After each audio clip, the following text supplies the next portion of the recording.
Let's make champurrado! We're gonna start with 2 cups of water. We're gonna need 2 bars of chocolate, 1 cinnamon stick, and 1 piloncillo.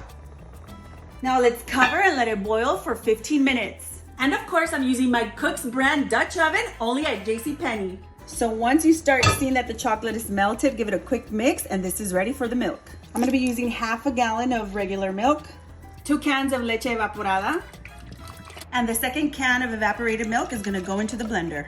2 tablespoons of cornstarch, and 4 galletas Maria. And now you blend. Once you see it's lifting, it's ready for the milk. And then you add it slowly, and you're mixing at the same time. Beautiful! And I'm using my molinillo to froth it. And make sure that you scrape it on the bottom so it won't stick or burn. Once it boils, it's gonna start rising, as you can see, and this is when you turn it off. Champurrado reminds me of the holidays when the family gets together, beautiful memories as a child. This is actually my suegra's recipe that she passed down to me.